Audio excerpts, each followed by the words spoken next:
Bom, irmãos, no domingo a gente começou a falar um pouco sobre estamos em guerra e não deu para concluir na realidade, né? A gente tem bastante conteúdo para falar sobre isso e tinha algumas coisinhas que eu acabei editando e pulando, mas hoje nós vamos poder falar um pouco mais sobre essa questão que estamos em guerra. Então hoje se torna nessa quarta-feira, que é quarta-feira assim que eu luto minhas guerras, né?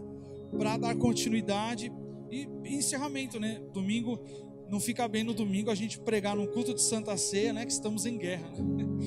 Cabe um outro sermão, uma outra palavra. Então, hoje, nós estamos nessa pregação em série já falando sobre guerra, né? Assim que eu luto as minhas guerras, nós vamos aproveitar esse momento para também descortinar um pouco mais daquilo que nós começamos a falar no domingo, né? Domingo a gente falava sobre os caldeus, sobre Nabucodonosor, né? Sobre as questões de influência, enfim, tudo que foi ali dito no sentido de abrir os nossos olhos para entender o campo de guerra que nós estamos e como que nós devemos combater o diabo e os seus adeptos. Nós falamos também sobre o texto dos céus que caiu, o texto dos anjos do céu que caiu sobre a terra e que vai virar um demônio. Nós falamos um pouco de Efésios 6:10, que vai falar, né, sobre principados e potestades. Hoje nós vamos aqui tentar destrinchar um pouco mais sobre isso e dar continuidade no sentido de nós entendermos o que nós devemos fazer num cenário de guerra, né? O que você faz no cenário de guerra, né? Na realidade, o que nós temos que entender primeiramente é o preparo, né? Nós temos que estar preparado para tudo. E como que você está preparado para tudo, né? Alguém que vai se alistado no exército, ele não vai lá, ele jura a bandeira lá, tal, né? A pessoa chama, né? Alguns. Eu lembro que na época que eu fui jurar a bandeira, tinha uma tia lá que ela olhou para mim, ela falou assim: olha, você não quer servir? Eu falei assim: eu não posso servir, porque meu pai e minha mãe são separados, eu trabalho em casa, eu não posso servir o exército.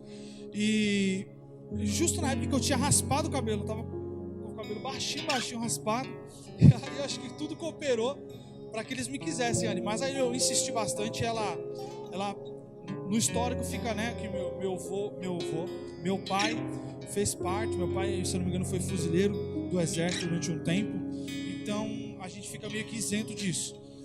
Mas quando você entra no exército, você não se alista lá e vai para casa descansar. Você vai ali, você vai dormir ali, tem os alojamentos do exército, se eu não me engano 5 horas, 4 e pouco da manhã, você levanta, você tem que tomar aquele banho gelado, você tem o horário da refeição, você tem que deixar sua cama em ordem, você tem que colocar a roupa, né, a farda, e ela tem que estar certa, ela tem que estar alinhada, você tem que estar na posição certa. Qualquer coisa que você faz de errado, você paga ali, você é punido por aquilo, né? Meu pai conta que teve uma fase que ele ficou ali descascando batata. Ele falou: filho, não é um saquinho de batata que você pega ali e descasca o saquinho de batata para sua família, não. Era a sacada de batata, era 1 tonelada de batata, né? Então é trabalho, é esforço, é dedicação, é disciplina, é ordem, né? E quando nós falamos, né, de acordo com a ministração que estamos em guerra, é isso. Se nós sabemos, e como foi aberto os nossos olhos no domingo, eu espero que sim, que nós estamos em guerra, o que nós vamos fazer com esse cenário? Nós vamos ser passivos a isso? Nós vamos cruzar os nossos braços para essa realidade? Ou nós vamos começar a organizar a nossa vida para estar acampado nesse campo de guerra? Porque se você entende que nós estamos em guerra, e se você começar a entender que você está despreparado para essa guerra, então você está vulnerável a ser atacado pelo diabo. Você está vulnerável a receber setas malignas no seu pensamento e desconfigurar o que você tem de relacionamento com Deus e te afastar de Deus. Você vai receber cargas de desmotivação para estar na presença de Deus. E tudo isso vai inflamar a sua carne, que já não quer a presença de Deus. Então é uma somatória de situações que acontecem. Então estar em guerra é você tomar consciência da necessidade de se preparar para isso, né?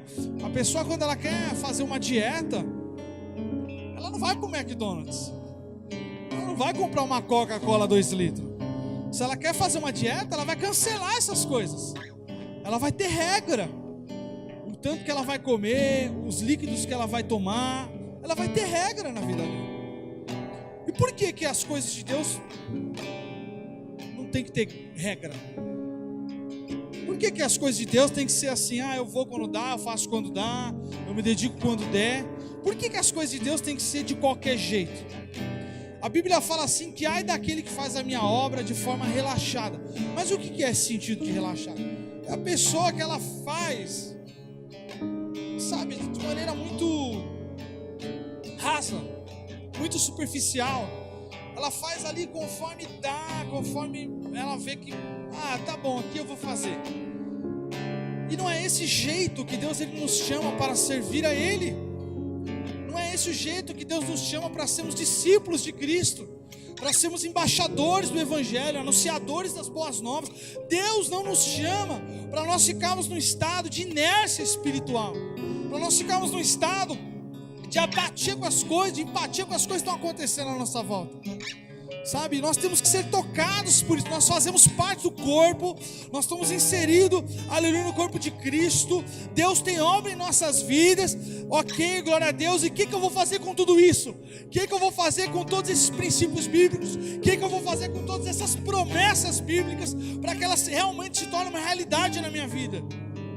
Então você entende que assim como uma dieta, assim como alguém que vai servir o exército, servir a Deus é você ter disciplina com Deus, é você ter que colocar regras, você ter discernimento do que é pecado, do que não é, do que é certo, do que é errado, do que você deve fazer, do que você não deve. Então, ok, eu vou honrar o meu pai e minha mãe para que meus dias na terra sejam prolongados.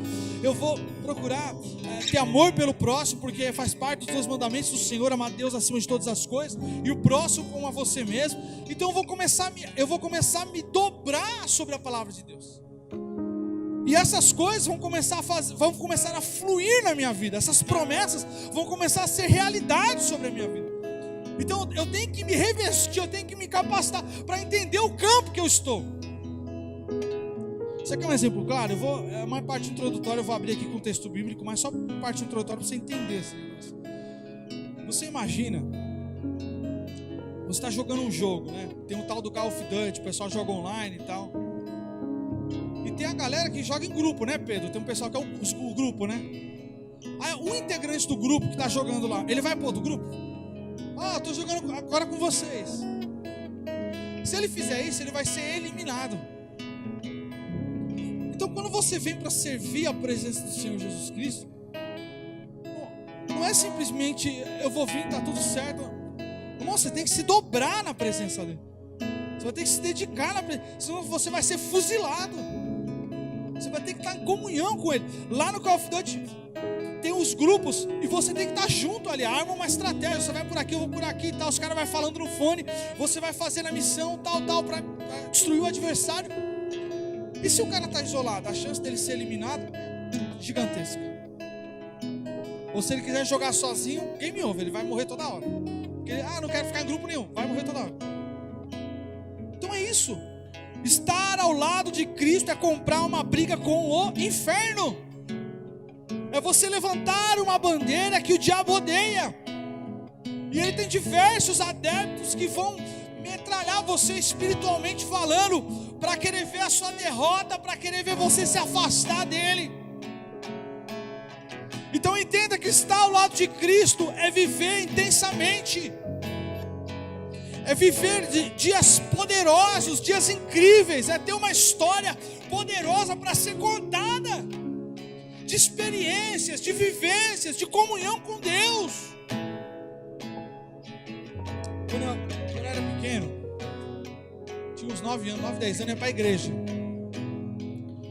E uma vez o pessoal falou lá, tinha uma moça, eu esqueci o nome dela, se eu encontrar ela de novo seria uma alegria imensa. Mas ela liderava o grupo de louvor nessa época. E eu fazia parte, a gente pegava a pastinha lá para louvar, bonito. E o pessoal falou assim, hoje nós vamos para o monte orar. Era a igreja do pastor João, né? 2001, 2002, esse era o ano. Nós vamos para o monte. Nós vamos para o monte orar. Eu falei, eu quero ir. E aí eu fui para o monte orar. E você vai chegando de carro, era pequeno, né? É uma aventura, porque você entra numa mata fechada lá. Aí estaciona os carros. Só que o que mais me chama a atenção não é essa pegada de aventura. Eu vou estar lá numa mata à noite.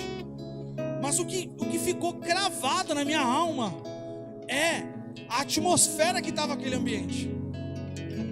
E a gente entrou ali para orar na madrugada e a gente sentia a presença de Deus ali, era algo incrível. E eu nunca me esqueço, o pastor João me chamou para o lado assim, ele falou: ajoelha aqui, vamos orar junto. Eu comecei a orar com o pastor João. Quando eu abro o olho, os matos começaram a pegar fogo, começaram a acender uma luz assim. E eu olho para cima assim, a lua estava em cima da gente assim, era um clarão gigantesco.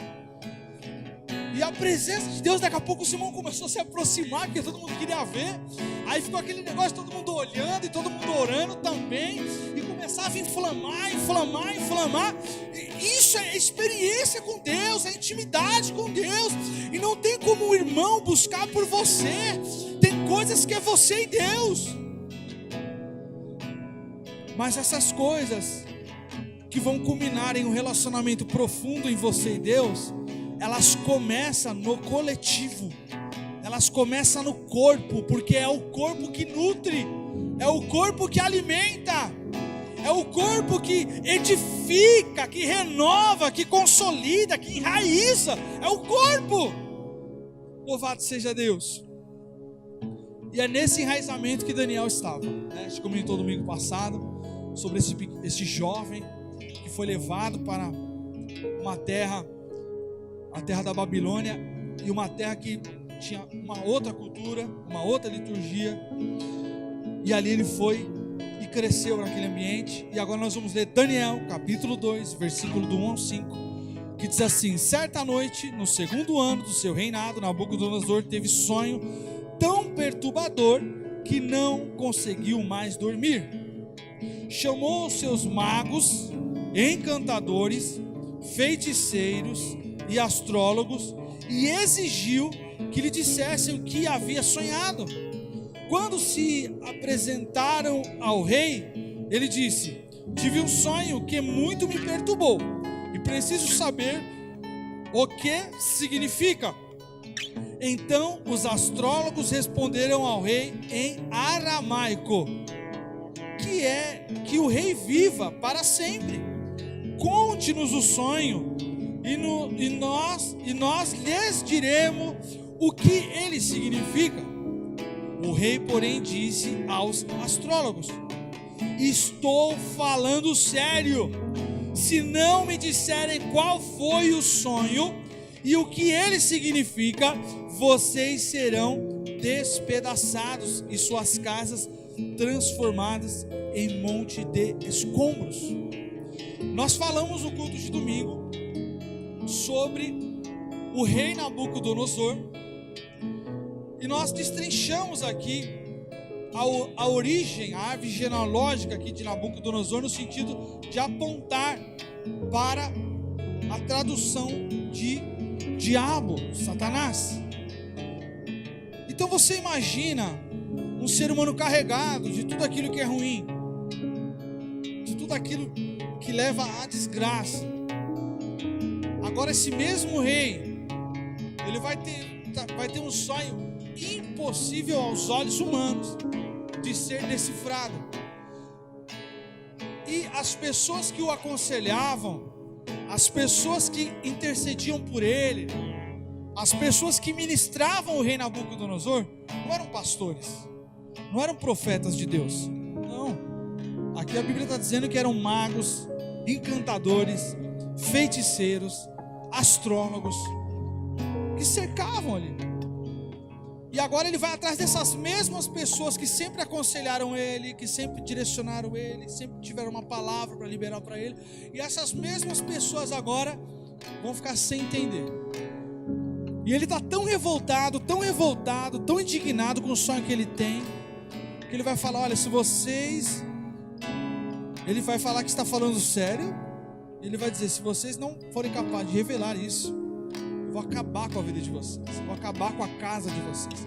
Então tamanho era o peso que Nabucodonosor tinha em seu coração do sonho. O sonho deixou ele sem dormir, o sonho deixou ele aflito. E essas pessoas não foram capazes de revelar o sonho. Então, no mundo espiritual, isso tem uma influência gigantesca. Porque nós estamos falando de um rei que era dobrado para ídolos, era um pagão, era um idólatra. Então aquilo que cercava ele era trevas. tinha nada de Deus ali. E no mundo espiritual, essas coisas, elas estão fluindo. O diabo, seus adeptos que atuavam ali no reinado de Nabucodonosor, que estavam influenciando ali na Babilônia, para a destruição de Israel, para a destruição do povo de Deus. Nós lemos domingo passado, né? Os textos aqui bíblicos, falando sobre o ódio, sobre o rancor, de eliminar o povo de Deus, de acabar com os pastos do Senhor, roubando os utensílios da casa do Senhor. Então você imagina toda essa atmosfera espiritual.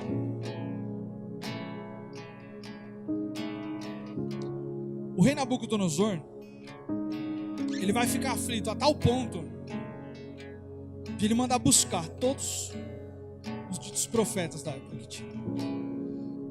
Só que vale a pena ressaltar que quem ia pagar o preço por não revelar não eram os astrólogos, não eram os feiticeiros. Quem ia pagar o preço eram todos os profetas que tinham ali na Babilônia. E quem estava incluso nisso? O profeta Daniel. Olha o que diz no livro de Daniel, capítulo 2, versículo 12. O rei ficou furioso e ordenou que todos os sábios da Babilônia fossem executados. E por causa do decreto do rei, foram enviados homens para encontrar Daniel e seus amigos e matá-los. Quando Arioque, comandante da guarda do rei, veio matá-lo, Daniel se dirigiu a ele com sabedoria e prudência. No meio do caos. Pensa isso comigo. O cara está indo lá para te matar, está com a espada, vai matar você. A Bíblia diz que ele teve sabedoria e prudência. Ele acalmou os ânimos. Os caras foram lá, já missão dada é missão cumprida. Amém? Daniel se dirigiu a ele com sabedoria e prudência, perguntou-lhe: por que o rei publicou um decreto tão severo? E Arioque lhe contou o que havia acontecido. Daniel foi ver o rei de imediato e pediu mais tempo para comunicar o significado do sonho. Amados, isso é incrível. Daniel não está na terra dele, o problema não era dele, mas a cabeça dele estava na degola também. E ele, com a maior sabedoria do mundo, cheio da presença de Deus, ele vai ter um encontro com o rei. Você imagina, o rei está enfurecido, o rei está sem dormir, o rei está mandando matar todo mundo. E agora Daniel consegue acessar a presença do rei e ainda consegue acalmar o coração do rei, a ponto do rei deixar ele um tempo para trazer a revelação. Em qualquer outra ocasião o rei olharia e falaria: cara, você está querendo me enganar só para viver mais um dia, você vai morrer agora. Em seguida Daniel voltou para casa e contou aos seus amigos, ou aos seus irmãos em Cristo, amém? Ele não foi falar com o chefe da guarda real, ele não foi falar com os astrólogos, ele não foi falar com os feiticeiros, foi? Não, ele foi falar com os seus irmãos, ele foi falar com Ananias, Misaías e Azarias, que é o Sadraque, Mesaque e Abidnego, nomes dados por Nabucodonosor na Babilônia, referência a deuses babilônicos. O que havia acontecido? Pediu que suplicassem ao Deus dos céus que tivesse misericórdia deles e lhes revelasse o segredo para que não fossem mortos com os outros sábios da Babilônia. Naquela noite, o segredo foi revelado a Daniel numa visão. Então Daniel louvou a Deus dos céus e disse: louvado seja o nome de Deus para todos sempre, pois a ele pertence a sabedoria e o poder.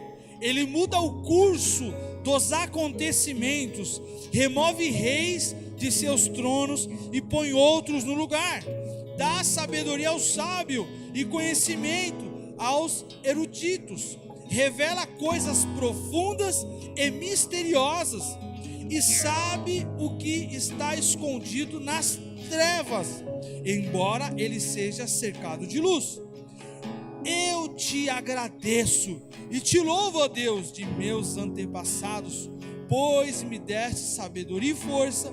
Tu me mostraste o que o que te pedimos, revelaste o que o rei exigiu.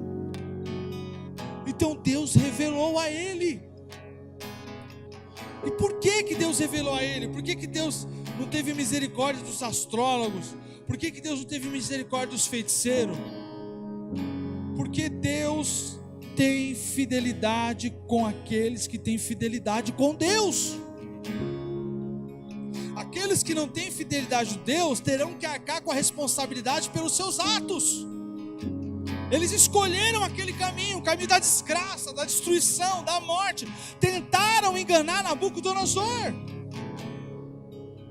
Lembra a passagem de Moisés em Êxodo? Quando ali ele é cercado, Moisés joga o cajado se transforma numa serpente na frente do rei. E logo os astrólogos ali, os feiticeiros, conseguem imitar o que Moisés fez. Com engano, rodeados pelo engano. No meio desse cenário de caos, no meio dessa guerra, o posicionamento de Daniel, desde o início, desde quando ele entrou no palácio real da Babilônia, foi no sentido de não se contaminar com os manjares do rei. Ele não se dobrou para aquele sistema caído, para aquele sistema perverso que contamina. Ele continuou fiel ao Senhor, não só ele, mas também os seus irmãos que tinham sido levados junto com ele. E a hora que ele tem que pedir conselho, a hora que ele tem que pedir pessoas para que intercedam por ele, para que Deus dê a revelação para ele, isso é importante. Nós temos intercessores, pessoas que intercedem por nós. Por isso que eu bato nessa tecla. Tem gente que fala, não preciso de igreja, eu sou a igreja. Interceda por você sozinho, bonitão. A Bíblia não diz sobre isso. Estar na igreja é estar debaixo de uma proteção espiritual. É ter um pastorado que intercede, que ora, que jejua pela sua vida. E agora Daniel, ele vai se reunir com os seus irmãos e falar, intercedam por mim, me cubram, porque eu preciso ter a revelação desse sonho. E o reino deu uma pista do que era a revelação do sonho. Mas por ele ter comunhão com Deus, por ele ter fidelidade com o Senhor, ele rompeu as barreiras espirituais, as esferas malignas que estavam atacando, que estavam atuando. Existem quatro principais, são 7, mas eu vou citar 4 principais camadas de organização demoníaca. A primeira delas é os principados, que é regiões da terra. A segunda é potestades ou autoridade, né? Poder de jurisdição, no caso. São regiões mais específicas, no caso, tá? Tem os príncipes das trevas, né? Ou forças dominadoras. E quarto e último, tem hostes malignas, ou exército maligno nos lugares celestiais. Então você imagina o lugar inflamado pelo diabo, para que fosse declarado morte. A ideia era que eles fossem mortos. O diabo sabia o potencial de Daniel, o diabo sabia a fidelidade de Daniel. A ideia era para que todos fossem eliminados, mas aquilo que era morte se tornou vida, amém? Aquilo que era para ser morte se torna vida, agora, porque Deus é que dá a última palavra. Deus é que dá a última, Deus é o que dá o escape e fortalece. Então, no meio de um cenário de morte, agora há livramento. O diabo arma uma emboscada, né? Ele entra por uma porta, mas por 7 ele tem que sair. E o diabo teve que sair retirada, porque ali se apresentava um grande homem de Deus. Será que eu posso olhar para mim no espelho? Será que você pode olhar para você no espelho e falar, olha, eu sou igual um Daniel? Eu sou igual um Daniel. Estou disposto a tudo. Estou disposto a me consagrar. Estou disposto a renunciar prazeres da carne, prazeres desse mundo. Vou me reservar, vou manter a minha santidade, vou manter a minha comunhão, vou manter a minha aliança com o Senhor que eu constituí. Porque para ser como Daniel tem que ser corajoso, meu irmão. Tem que ter vida no altar, tem que ter comunhão com Deus. Para lutar as guerras que Daniel lutou, nós temos que ter a nossa mente em Cristo Jesus. Você sabe que tem umas paradas doidas no mundo evangélico? E tem crente que consulta os astros, né? Astrologia, deixa eu ver, meu signo. Bom, isso não é de Deus, irmão. Isso é do diabo, isso não é de Deus. Astrologia não é de Deus. Ah, vou ver aquela mãe de santo lá para saber se o meu time vai ganhar, para saber se o Brasil vai melhorar, não é? Tava tendo muitos boatos, essas paradas doidas aí. Não, deixa eu ver o que vai acontecer esse ano. Isso é loucura, irmão, não caia nisso. Isso é laço do maligno. Você está deixando entrar na sua mente coisas do demônio, e isso abre brechas para que ele atue na sua vida. Você deixa de experimentar coisas de Deus. Você quer consultar, consulta a palavra de Deus. Ore a Deus, peça revelação para Deus, peça discernimento para Deus. E agora está chegando o carnaval, tem crente que gosta do carnaval. Irmão, não é crente. Uma pessoa que se diz crente e gosta do carnaval não é de Deus. Carnaval é festa da carne. Essa festa do carnaval, durante essa temporada que acontece, um monte de gente pega AIDS, um monte de mulher fica grávida, acontece um monte de estupro, sabe? Mulheres são agredidas, pessoas são mortas durante essa festa depravada. O que acontece? Você vê carros alegóricos aí mostrando entidades demoníacas, comissão de frente com entidades de religiões de matriz africana, que para o nosso discernimento espiritual, de acordo com a palavra de Deus, são demônios disfarçados. Tem gente que é crente, mas o filho morre lá precocemente, fica perturbado e vai lá pegar uma carta psicografada. Não, meu filho que escreveu. Que seu filho escreveu? O demônio escreveu. A Bíblia fala assim, que o diabo, vosso adversário, ele anda em derredor de vós, buscando aqui. Se ele anda ao meu derredor, ele sabe da minha vida, ele sabe da minha corda vocal, ele sabe do meu jeito, ele sabe da minha letra, ele sabe da minha trajetória, irmãos. Então isso são armadilhas para que a gente caia numa onda de engano e deixe de experimentar o que devemos experimentar, que é a presença de Deus, que é a palavra de Deus na nossa vida. E o Brasil, infelizmente, sofre muito com isso. Isso tem contaminado a igreja. É um tal de... Tem igreja evangélica que todo mundo se veste de branco. Que palhaçada é essa? Tem igreja evangélica que tem negócio de sal grosso. Que doideira é essa? Que evangelho é esse? Que palavra é essa? Eu ouvi de um irmão, amigo meu, ele falando assim: nossa, acho que nessas horas o túmulo de Paulo treme. Acho que os apóstolos querem voltar, porque é incrível o que está acontecendo. O misticismo entrando na igreja, uma espiritualidade exacerbada, descontrolada, irracional, que invade e distorce os princípios da palavra de Deus. Pegam versículos isolados e querem transformar. Irmão, a palavra se auto-interpreta.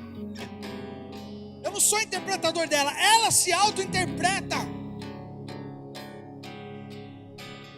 Então essas regiões malignas estão atuando. Você sabia que existem demônios específicos para destruir o Brasil? Para vir no Brasil e acabar com o Brasil, causar discórdia, divisão. Sabe, eu acho que esse é a maior benfeitoria que Deus ele tem feito. Esse sopro do Senhor de unidade da igreja. A igreja está clamando, a igreja está orando, a igreja está jejuando. Desde o ano passado, uma onda de oração, de clamor. E Deus está conduzindo, porque nada foge do controle dele. Todas as coisas cooperam para o bem daqueles que esperam no Senhor. Então quer dizer, as coisas caminham em direção à vontade de Deus a partir do momento que o seu povo clama. E a Bíblia fala, né? Clama a mim, responder-te. Nós vamos ter muitas respostas de Deus. Então essas atuações, elas existem. Então os profetas são aqueles que se consagram. Como que Daniel revelou o sonho? Ele ficou comendo pipoca, assistindo Netflix o dia inteiro, vendo porcaria no TikTok, vendo vídeos indecentes. Não, ele estava consagrado. Consagrado. Os profetas são aqueles que se consagram. Sabe, não sei se você já teve a experiência já. Você pega aquela irmãzinha do coque, da Assembleia de Deus Caçaia, ela te analisa de cima a baixo, irmão, Deus já revelou tudo para ela, irmão. Isso é coisa séria, porque é a irmã que se consagra, que jejua, que ora. Ela olha olha e fala assim: olha, Deus mandou falar tal assim pra você. Tá certo ou tá errado? Tá certo. Coisas de Deus. Você imagina comigo, irmão, se eu não me consagro. Teve a Copa do Mundo. Teve algumas pessoas que assistiram a Copa do Mundo, acho que pela internet. Teve uma transmissão ao vivo, simultânea pela internet. E um cara lá narrando, brincando e tal. As pessoas que estavam ouvindo a narração dele, a hora que gritava gol lá na televisão aberta, 30 segundos depois que ia gritar gol lá no YouTube. Acho que era o YouTube, sei lá, numa plataforma. Então, eu cheguei a ver essas paradas de vídeo, o pessoal lá falando: pô, gente, aqui não gritou gol, mas lá fora tá todo mundo gritando gol. Atrasado. Isso é terrível. Não é? A emoção é você gritar na hora. Aí você tá lá assistindo, daqui a pouco você ouve gritar gol, você fala: mas cadê o gol? A bola tá no meio do campo ainda, como gol? Aí daqui a pouco faz o lance lá e é gol. Aí você: caramba, tô atrasado. Então você não se consagrar ao Senhor é você estar atrasado nas informações que vêm de Deus. Os que ouvem atrasado recebem informação não atualizada. Acontece alguma coisa espiritual, eu já tive que lidar com isso uma vez. A gente estava orando por uma irmã ali, a irmã caiu, eu segurei a irmã, porque a irmã que era para estar intercedendo atrás, ela chegou atrasada, ela não entendeu o mover, e eu achei que ela tinha entendido, e eu orando com meus olhos abertos: irmã, ela vai cair, irmã, e a irmã atrasou, tive que segurar. Segundo, os que ouvem em tempo real, eles entendem. Você pegou a informação em tempo real ali, fala: já sei, sim. É isso. Você está sentado aí na igreja, de repente acontece alguma coisa aqui, aí você recebe um discernimento, você vai entender o que está acontecendo. Você fala: pô, é isso. Mas existe um terceiro: os que estão no campo do Espírito. Eles entendem, mas eles também sentem. Uma coisa é você assistir um jogo de futebol na sua casa, não é? Você assiste um jogo de futebol na sua casa, tranquilo. Mas você prefere assistir um jogo de futebol na sua casa ou no estádio? Eu vou falar por mim. Quando eu assisti o jogo do Corinthians lá no Pacaembu, não podia estar chuva o que for, tava eu lá com o meu guarda-chuva, o meu ingresso. Corinthians e Ponte Preta, Corinthians e Portuguesa, Corinthians e Botafogo, eu assisti. Ia lá. E não é cadeirinha com estofado não, irmão. Quem lembra do... Agora tá reformando, mas o Pacaembu das antigas, irmão, ali era concretão. Mas eu preferi ir lá do que assistir em casa, hein, Pedro? Fala sério, né? Meu, você tá na muvuca ali, você tá sentindo ali a pressão, você tá olhando tudo tempo. E quando você tá lá no estádio, você fica olhando pro placar? Vamos ver se vai ganhar, vamos ver se... Ou você fica olhando pro campo? Então, consagração, se consagrar, irmão, se consagrar, é você estar antenado com as coisas de Deus em tempo real. Você tá na mesma atmosfera, você sabe o que está acontecendo. E isso evita que você entre em confusão. Isso evita que você passe despercebido em uma coisa que Deus quer te usar. Então, se consagrar é você estar alinhado na presença de Deus, é você ter uma ligação direta com o Pai, no sentido de você ter uma sensibilidade espiritual para entender. Às vezes um amigo vai lá te abraçar, você vai sentir que ele precisa de algo. Você vai perguntar: você está bem? Posso orar por você? Quando você vê a pessoa já está chorando, já está... Ai, meu Deus. Porque você tem sensibilidade no Espírito. Amém? Eu anotei uma frase aqui que veio na minha mente, que é: não se levanta com opinião política, mas como voz profética. Existe muito achismo hoje. Não, minha opinião é essa, não, minha opinião é essa, não, melhor isso, não, melhor aquilo. Mas o cristão, ele se levanta com uma voz profética. Essa voz profética, ela reverbera, irmão, ela sobressai sobre essas questões humanas e físicas, porque essa voz, ela é espiritual, ela toca na alma. Ela toca na alma, a pessoa sente. A nação de Israel é o irmão mais velho, e com ele nós aprendemos a estar com o Pai sem cometer os mesmos erros. Então pense bem comigo isso, irmão, para a gente encaixar sobre a questão de Daniel aqui. Daniel, ele não foi para o reinado de Nabucodonosor, ele não foi para a Babilônia com opinião política. Ele não olhou para Nabucodonosor e falou: acho melhor fazer assim. Olha, você fez esse jardim suspenso, o maior jardim suspenso do mundo e tal, mas você poderia fazer aqui um outro duto. Não, ele vai lá cheio do Espírito Santo de Deus para discernir as coisas de Deus, para cumprir com as coisas de Deus, para executar as coisas de Deus, para ser um instrumento de Deus no meio de uma região ímpia, no meio de pessoas idólatras. Ele vai ser luz no meio das trevas. Agora, qual que é o ensinamento que fica para nós nesse contexto? É que Deus, Ele alertou tanto o seu povo, Ele levantou tantos profetas falando: se convertam, voltem para Deus. E o povo foi tão rebelde que teve o que mereceu, foi escravo. Foram 70, 80 anos de escravidão na Babilônia. E como eu disse no domingo, essa escravidão era diferente da escravidão do Egito, porque essa escravidão, ela dava liberdade para eles fazerem o culto deles. Então, quando o povo conseguiu ser liberto e puderam voltar para sua terra natal, muitos não queriam voltar. Não queriam voltar porque tinham negócios na Babilônia, porque tinham construído família, às vezes se casou com uma Babilônia. E o que vai acontecer nesse contexto é uma passividade do povo de Deus. Mas existe uma outra parcela, que é a parcela que se ligou e falou assim: não, eu tenho que voltar. Nós temos que voltar, nós não podemos cometer os mesmos erros.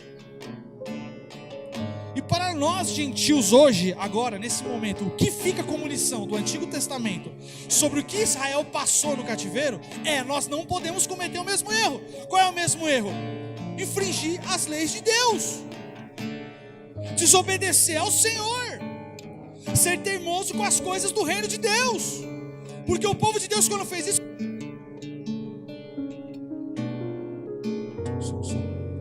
foi cativo, foi aprisionado. E aí? Será que nós queremos isso? Não. Israel é o nosso irmão mais velho. O irmão mais velho, o irmão mais velho, ele vai lá, ele apronta. Aí o irmão mais novo olha e fala: eu não vou fazer isso, eu não vou fazer desse jeito. O irmão mais velho vai lá, fala de uma forma errada com os pais dão bronca. Aí o irmão mais novo fala: eu não vou falar assim, porque eu já sei que se falar assim vai dar errado. Não é assim? Então Israel é o nosso irmão mais velho. Nós temos que entender esse contexto de tudo que eles passaram e o que nós podemos tirar como proveito disso. E dentro da nossa realidade, porque como é o tema oficial da mensagem, estamos em guerra. Dentro dessa atualidade, como Daniéis do Senhor, como homens e mulheres de Deus, que vão se levantar numa terra ímpia, e vai ser luz nessa terra, e não vai se contaminar com os manjares dessa terra. Nós temos que entender que os lobos, eles são cruéis. O que seriam esses lobos? Demônios. Você acha que o demônio vai falar assim: eu vou dar uma trégua para ele, porque, coitado, ele está passando tanta dificuldade? Você acha que é isso? Você quer ter uma ideia de atuação demoníaca na vida de alguém? Vai no centro de São Paulo ver a Cracolândia. Você vai ver uma corrosão física nas pessoas que ali estão, mas você vai ver uma corrosão espiritual na vida das pessoas que ali estão. No livro de Sinfonias, capítulo 3, versículo 3, diz assim: seus líderes são como leões que rugem, caçando suas vítimas. Seus juízes são como lobos ao cair da noite, que não deixam vestígios de suas presas ao amanhecer. É intenso, é constante, é diário. O inimigo não quer ver você ler a palavra de Deus. O inimigo não quer ver você colocar louvor, porque louvor dissipa hostes malignas espirituais. O inimigo não quer ver você orar, por isso que você vai dar sono, vai dar canseira, vai arder o olho, vai dar tudo, vai dar coceira. Porque ele não quer a carne. Ele vai esticar a carne para tentar desmotivar você a não buscar da presença de Deus. Por isso que eu coloquei como título desse tópico que os leões são cruéis, os lobos são cruéis. Um outro aspecto é que o lobo ataca quando há vulnerabilidade. Olha o que diz em Atos, capítulo 20, versículo 29 e 30. Sei que depois de minha partida, surgirão em seu meio falsos mestres, lobos ferozes que não pouparão o rebanho. Até mesmo entre vocês se levantarão homens que distorceram a verdade a fim de conquistar seguidores. Irmão, isso aqui é um noticiário de amanhã, já dizia Billy Graham. É um noticiário de amanhã. Então, no meio da vulnerabilidade, ele está atacando. Os falsos mestres vão surgindo. E é no meio do povo de Deus que se levantam falsos homens de Deus. Você sabe qual é o aspecto de um falso homem de Deus, mulher de Deus? Frutos. Pelos seus frutos você conhece se a pessoa é de Deus ou não é de Deus. Está dando fruto, o ministério cresce. Quantos aí nós temos, pela honra e glória do Senhor Jesus, nosso Brasil está cheio de lideranças abençoadoras para a nossa nação e para o mundo, grandes influenciadores nacionais, e que são homens de Deus, têm frutos, são pessoas consolidadas no Evangelho, que estão discipulando, que estão ensinando, que estão instruindo, que estão capacitando, estão formando pastores, que não param, 24 horas por dia.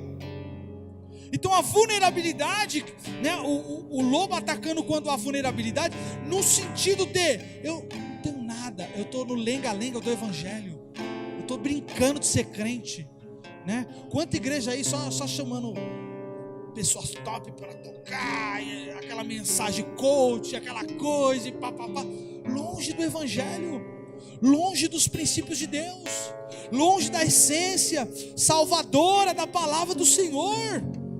Nesse texto bíblico, o apóstolo Paulo não vai estar por perto como pastor. E aí entre os lobos, amém? No começo diz, sei que depois de minha partida, surgirão em seu meio falsos mestres. Paulo está dizendo, eu vou sair. A minha cobertura espiritual vai sair. E eu sei que vai surgir gente querendo enganar vocês. E é aí que vocês têm que perseverar. É aí que vocês têm que continuar com a sã doutrina do Evangelho, constante. O lobo vai tentar assustar o rebanho para causar dispersão. Quando o rebanho está junto é uma coisa, né? E é gostoso, eu gosto de muvuca. Eu gosto de estar juntão lá, sabe aquela cozinha cheia lá, e um pega o prato todo, um tá com o violão já, aí você ouve um glória, um aleluia, um testemunho daqui, outro dali, o povo comendo, né, Rodrigo? É gostoso, é coisa de crente. Então é o rebanho, isso é o rebanho de Deus, irmão. Bora para pensar, o dia que a gente tiver uns encontros desses abençoados, olha, analisa, você vai falar, ué, é um rebanho de Deus. E o diabo quer roubar esse rebanho, o diabo quer dispersar esse rebanho, ele vai amedrontar, porque se ele amedronta, ele dispersa. Agora, se ele não consegue amedrontar, o máximo que vai acontecer é o rebanho em uniformidade e junto. Uniforme, vai junto, vamos para esse lado, vamos para o outro lado. Tem uma série documentário no Disney Plus com o Will Smith, muito boa. E acho que é o último episódio, é o penúltimo, que ele vai falar sobre os rebanhos e como que eles trabalham em sincronia, como eles caminham em sincronia. E quando eles vão atravessar um rio, tá cheio de crocodilo, só que eles têm que atravessar o rio. Então dura ali um tempo, até que vamos ter que atravessar. E o bando começa a atravessar. E nessa que o bando atravessa, um tem que se sacrificar pelo bando, porque aí o crocodilo pega esse um. Amém? O lobo vai tentar assustar. Ele vai tentar assustar você. Ele vai tentar paralisar você. Ele vai tentar dizer para você, não pega nada, não tem nada a ver, é de boa, né? Se usa esses termos hoje, é de boa, vai de boa para o inferno. Para participar do rebanho, cumpra os princípios bíblicos na sua vida. Primeiro, entregue seu dízimo. Segundo, sirva em alguma coisa na igreja. Sirva ao Senhor. Não venha por vir, não esteja por estar. Sirva, tenha fidelidade, tenha constância, tenha compromisso. Terceiro e último, seja discípulo. Viva isso e que isso se reverbere lá fora, na sua conduta fora do ambiente de igreja. Que você seja isso. Não, isso é estar num campo de batalha e caminhar como soldado valente, conquistando o território. É você caminhar sobre luz, caminhar sobre a verdade do Evangelho, e você vai caminhando, vai explodindo luz do Senhor por onde você anda. Você está cheio de Deus, você está cheio da unção de Deus. Não tem como você receber coisas poderosas de Deus se você não abdicar dos seus prazeres carnais. Não tem como você vivenciar coisas tremendas de Deus se você não jejuar, se você não se consagrar, se você não orar. Não tem como. Você vai ser simplesmente um ouvinte. Você vai apreciar o testemunho dos outros, mas você mesmo não vai ter nada para contar. Então não tem fórmula secreta, sabe? Eu sei, às vezes a gente queria alguma coisa, né? Faz isso que você vai ter. Não tem. É você e Deus, é lá no seu quarto. Ah, no quarto não dá, vai no banheiro. Quantas vezes eu orei no banheiro? Quantas vezes conflito na minha casa eu ia lá no banheiro orar? Minha irmã orando, teve uma vez que estava tendo uma briga lá em casa. Minha irmã começou a falar em mistério com Deus lá na frente do meu pai. Eu nunca me esqueço, a gente era novo ainda, eu tinha uns 11 anos. Ela começou a falar em mistério, a briga parou na hora. Poder de Deus, irmão. Poder de Deus. Meu avô desapareceu o tumor no cérebro do meu avô. Meu avô despertou. Diagnosticou Alzheimer e tal. Paralisou metade do corpo do meu avô lá deitado lá. Já era. Mas para Deus não. Minha irmã falou assim, tive um sonho que era removido o tumor da cabeça do avô. Falei, eu creio. A minha avó ligou pra gente ir pra lá, a gente desceu pra praia, minha avó morava na praia. Chegou no portão, quem abriu o portão? Meu avô. Falei, vô? Tava até ontem lá, precisando de babador, precisando de tudo. Não lembrava mais de ninguém. Ele falou, eu senti uma descarga, minha cabeça queimou, eu senti uma descarga. Oh, meu Deus. Você entende isso, irmão?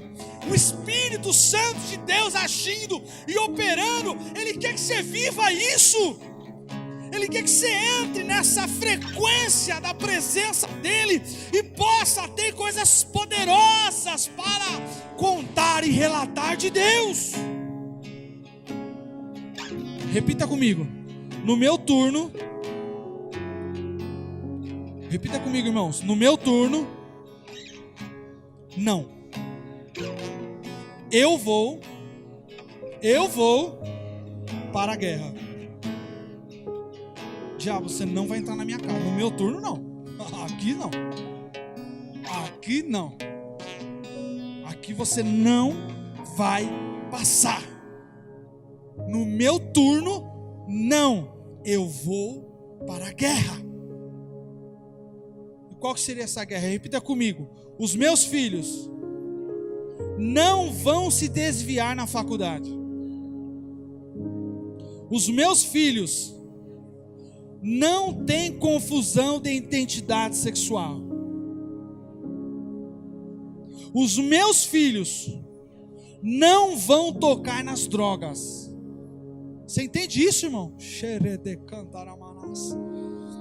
Você paralisa toda ação maligna, toda influência que o diabo queria implementar para ver sua destruição. Se o diabo estiver forte, ele vai querer atacar os mais fracos.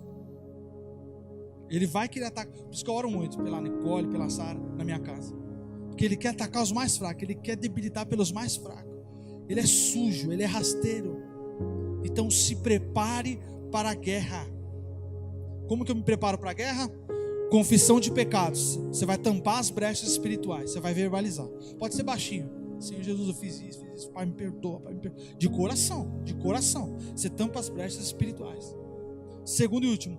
Liberação de perdão. Estou com ódio, estou com raiva de fulano. Você vai liberar perdão. Crente não tem que ter ódio de ninguém não, irmão. Crente não tem que ficar com raiva de ninguém não. Deixar de falar, tá repreendido isso aí, irmão. Com crente não. Quem não conhece o evangelho sim, mas o crente perdoa. O crente fala eu te amo e é de verdade. Ele externa isso. O Espírito Santo. Eu queria que todos se colocassem em pé. Glória a Deus. Louvado seja Deus. Glória a Deus. Senhor Jesus Cristo está aqui. Louvado seja o teu nome, Senhor.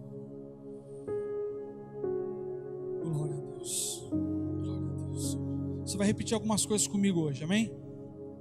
Amém, igreja? Vocês vão repetir algumas coisas comigo. Solta a sua voz. Eu alianço fé para as minhas declarações. Agora, em nome de Jesus, eu creio com tudo que eu tenho no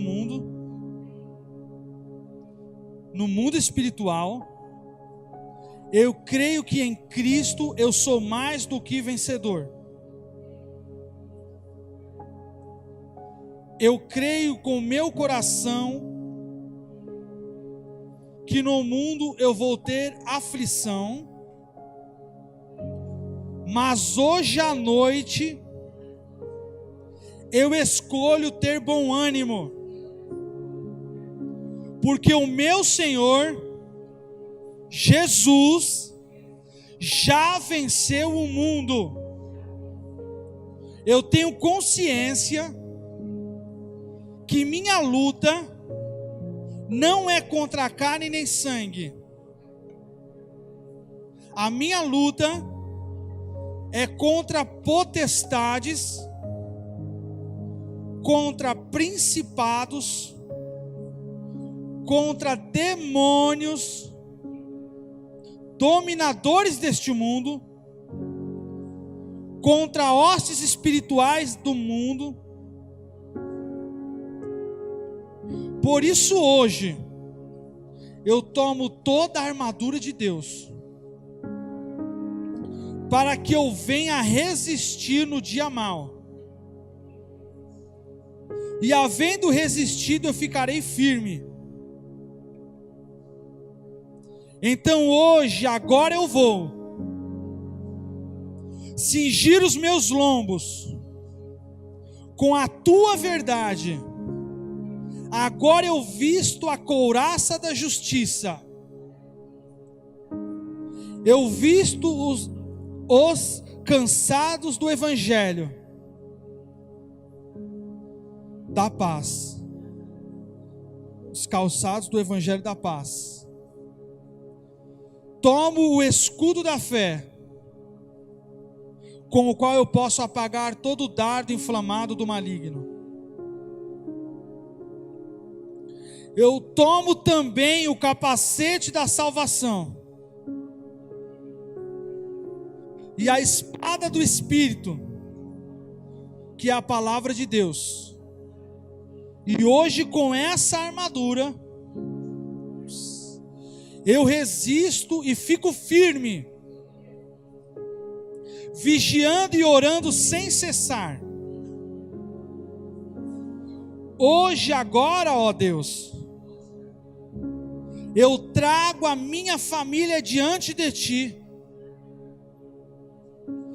e eu junto com a minha família me posiciono,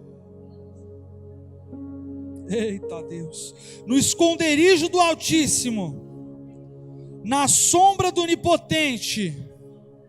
Eu digo ao Senhor: Tu és o meu Deus,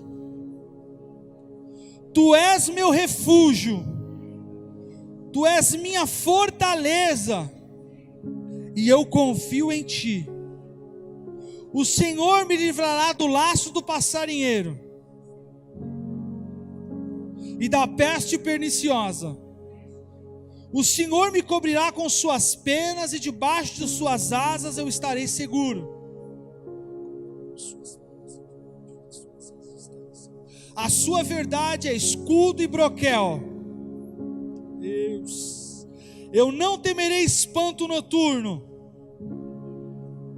nem seta que voe de dia, nem peste que ande na escuridão,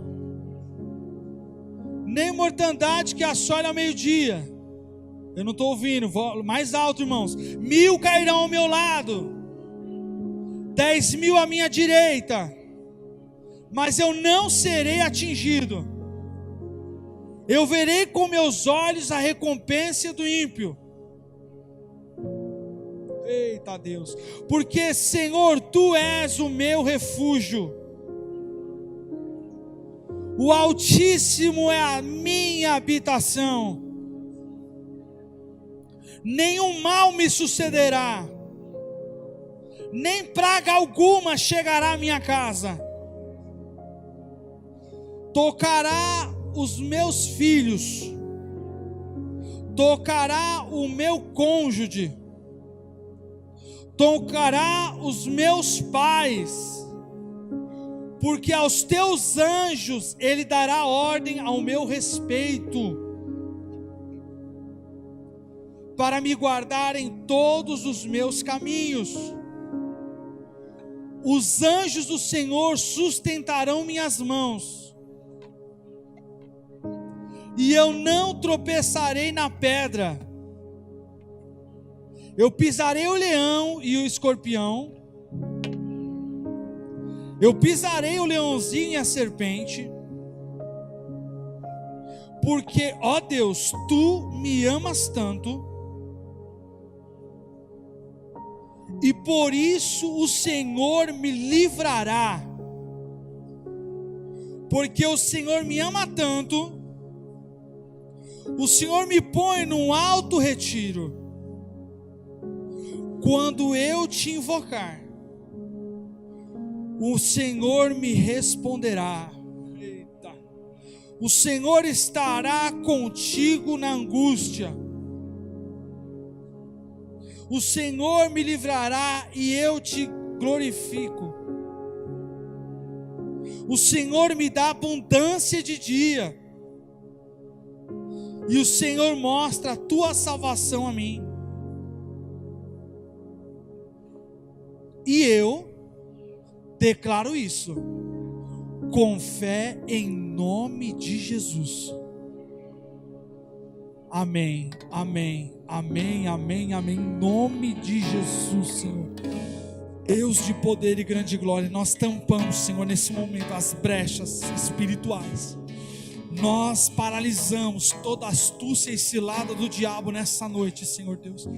Vamos embora em tranquilidade e paz, Senhor, porque sabemos que estamos guardados e resguardados pelo Senhor, sobre as mãos do Onipotente. Somos preservados, Senhor Deus, em nome de Jesus Cristo. Sou Igreja de Deus.